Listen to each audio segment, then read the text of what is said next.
I think an epidemic, either naturally caused or intentionally caused, is the most likely thing to cause, say, 10 million excess deaths.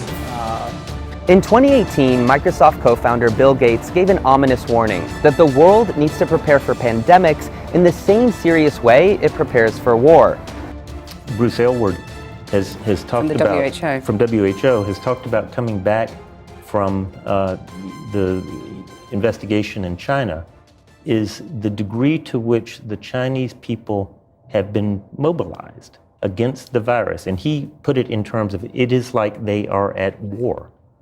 I don't think we're dealing with the flu. The tip of the iceberg. As Bruce Aylward, who led that expedition, said, we're seeing the pyramid. And I go to work and I shake hands with my older colleague who's got a chronic medical condition. I could be responsible for that colleague's death.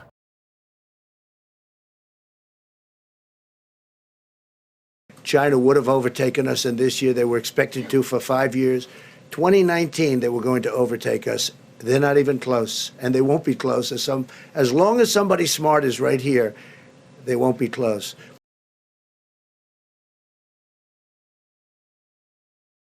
This is a fabricated psychological operation that has been coordinated with an actual physical sickness to spread fear, panic, and intimidation in the Chinese economic markets with the purpose of isolating China and disrupting the Chinese-Russian-Iranian economic military alliance that we've seen in their patrols in the Persian Gulf, and their solidarity in the defense of Syria from the terrorist regimes of Recep Erdogan in Turkey, Mohammed bin Salman in Saudi Arabia, and Benjamin Netanyahu in the Israeli Zionist state.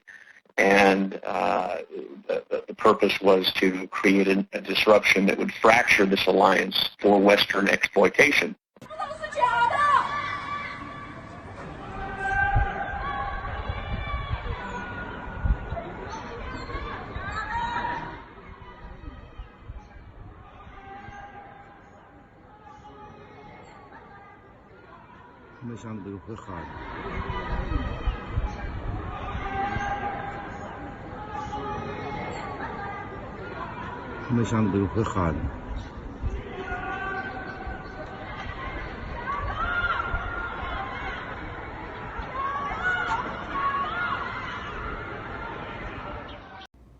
Hello, this is Dr. Steve Hotze. I want to warn you about the mass hysteria that's been created about the coronavirus. Don't worry about it. It is all media hype. It's fake news.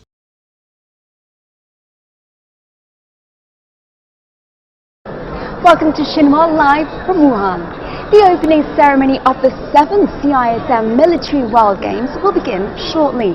As one of the biggest international sporting events of the year, the 7th Military World Games is the largest in terms of scale and the number.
We could be looking at double the number of cases in 1 week and 16 times as many in a month if we are not able to stop the spread.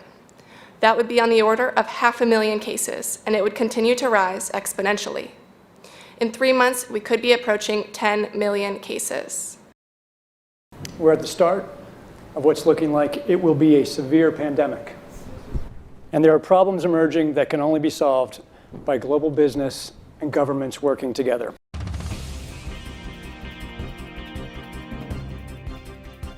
We have known about CAPS-like viruses in animals and people for decades, but have not been successful at developing a licensed vaccine. And sure, there are new technologies that may help, but it's going to be difficult. I am not optimistic about having a vaccine in time to be relevant during this pandemic.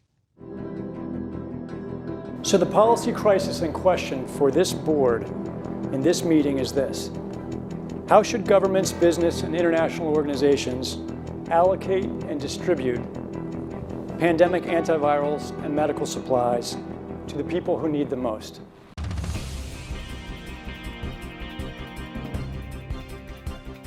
Public health agencies have issued travel advisories, while some countries have banned travel from the worst affected areas.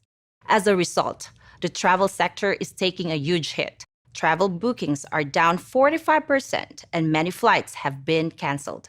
A ripple effect is racing through the service sector. Governments that rely on travel and tourism as a large part of their economies are being hit particularly hard. How should national leaders, businesses, and international organizations balance the risk of worsening disease that would be caused by the continued movement of people around the world against the risks of profound economic consequence of travel and trade bans? If there's some sense that there's a UN institution that can do all of this, then I worry we're suffering from a delusional disorder on the power of the UN.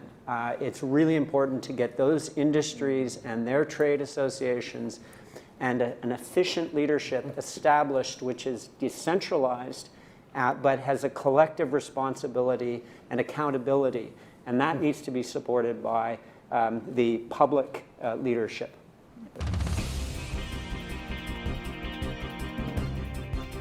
We are not out of money yet, but the fact is we are trending in a dangerous direction and something needs to change. So the policy question for this board now is how should financial resources be prioritized? Governments need to be willing to do things that are out of their historical perspective, or for the most part, it's really a war footing that we need to be on. It can happen quickly. A Marshall-type plan, don't mean to say that exactly, but a Marshall Plan that can go into effect can stimulate change very quickly. Countries are reacting in different ways as to how best to manage the overwhelming amounts of dis and misinformation circulating over the internet. In some cases, limited internet shutdowns are being implemented to quell panic. How much control of information should there be, and by whom? And how can false information be effectively challenged?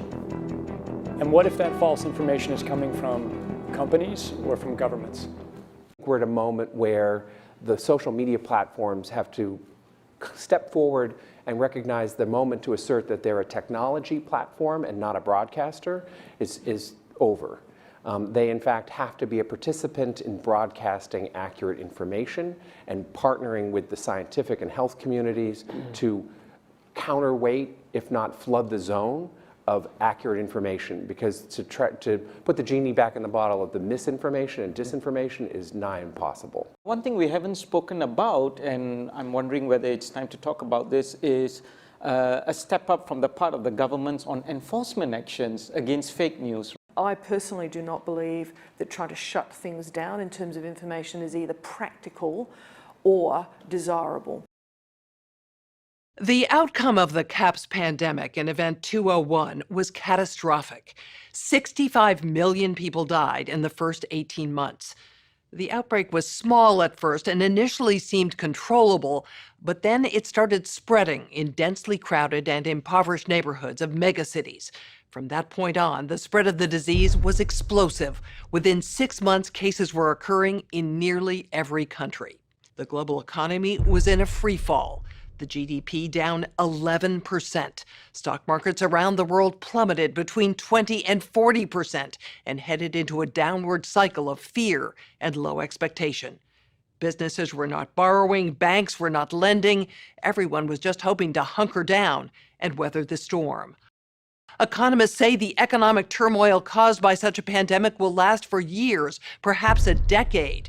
The societal impacts, the loss of faith in government, the distrust of news, and the breakdown of social cohesion could last even longer. We have to ask, did this need to be so bad?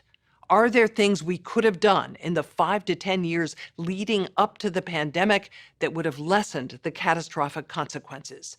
We believe the answer is yes.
早上就有44例吧，有11例重症，没怎么紧张。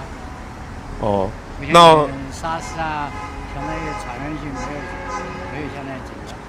那您还是对政府的政策比较放心的是吧？哎。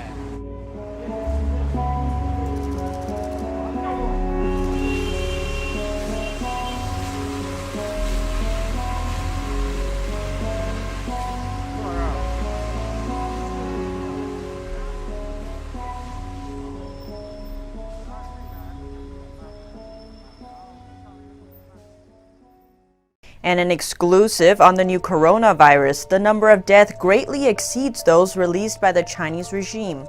Actual numbers could exceed official figures by 10 times, with no less than 200 deaths per day in Wuhan. Sources tell us the Hankou Funeral Cremator operates 24 hours a day. It has a capacity of 30 cremation furnaces. For example, Hong Kong-based media report an elderly woman named Liu Rong was sent to the isolation ward 9 days after getting infected, but died within a few hours. Her body was immediately sent to the Hankou Funeral Home for cremation. According to the article, 14 to 20 cremators were all operating around the clock. It takes a crematorium on average 1.5 to 3 hours to process a body, so the total number of dead being processed by the 14 cremators of the Hankou Funeral Home would be closer to 112 to 224 per day. On January 28th, an article surfaced on a number of mainland China news websites titled Wuhan Civil Affairs Bureau announces exemption of cremation charges for the remains of patients who died in the epidemic. The reason was the sheer number of family members complaining to the Civil Affairs Bureau and the funeral home of the cost of delivering and cremating corpses.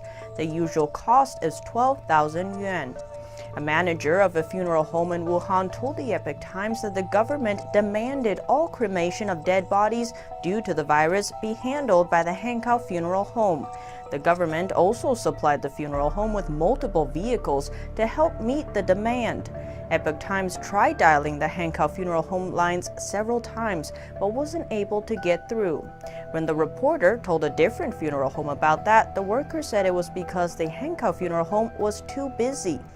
A few days ago, a cry for help came from a medical staff in Wuhan on social media. In the recording, the lady said she faced a large number of infected people every day without being able to cure them all. She also said the actual number of infected people is more than 100,000. Amid tears, she explained there were more than 100 patients being seen by medical staff that day, and that the majority of them are now dead. Since the Chinese Communist Party Health Committee began announcing the numbers of infected and dead on January 23rd, the ratio between the two has been around 3. If the numbers from the medical staff are taken into account, the number of deaths among the 100,000 infected people should be around 3,000.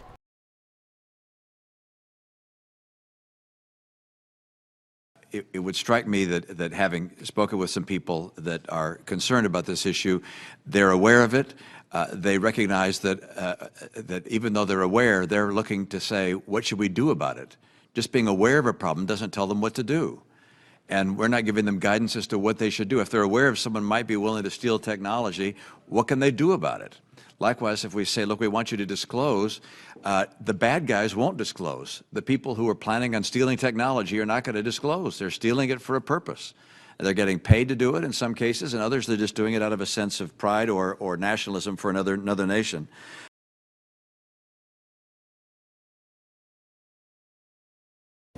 We're here today to announce 3 separate cases highlighting the ongoing threat posed by Chinese economic espionage and research theft in the United States. Federal investigators at the Lexington home of 60-year-old Dr. Charles Lieber today, moments after his arrest at his Harvard office. The complaint alleges that Dr. Lieber signed a contract with the Chinese university in Wuhan and was paid up to $50,000 per month, plus up to $158,000 in living expenses.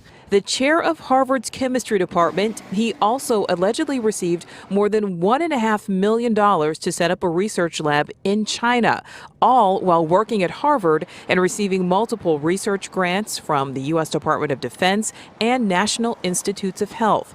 Also charged today, 2 Chinese nationals, 29-year-old Yang Qingyi, who worked as a scientific researcher at Boston University, who failed to mention on her visa application that she is also a lieutenant with the People's Liberation Army. 30-year-old Zhaozong Zhang worked on cancer research at Beth Israel Deaconess Medical Center. For trying to smuggle vials of biological material out of the United States to China and lying about it to federal investigators. Now, Lieber is due back in court Thursday. He's currently behind bars. He could face up to 5 years in prison if convicted. And Harvard does tell me he's currently on paid administrative leave. Meantime, Harvard, Beth Israel Deaconess Medical Center, and BU are all cooperating with authorities. Reporting live in South Boston, Nicole Burley, WCVB News Center 5. Harvard scientist accused of lying about his ties to China is now free. As he fought for his release, the FBI put out a bulletin for a former BU researcher who's charged with hiding the fact that she was in the Chinese Army. WBZ's Tiffany Chan has the story.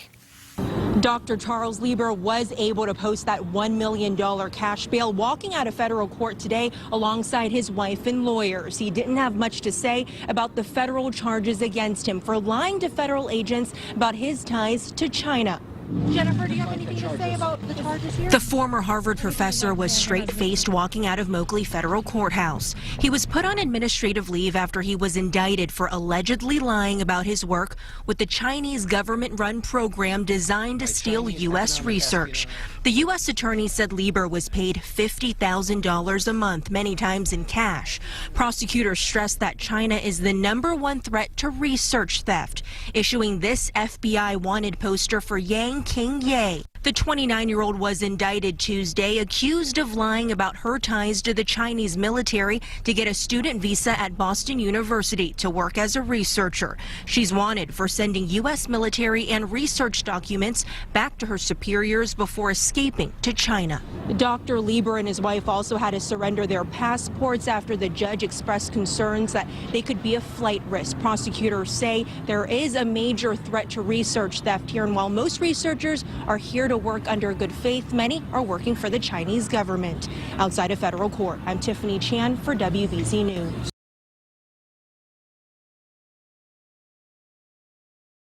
because the easy cases don't go to the hospital. They don't report to doctors or the hospital in many cases.